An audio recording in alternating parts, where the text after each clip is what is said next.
show you how to manage DPI settings in your device Edge 50 Pro. In this video, I'm going to show you how you can do it.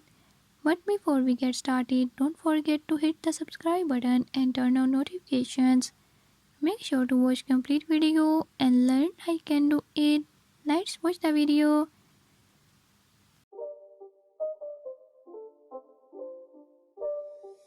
It's not a game, it's a rich thing.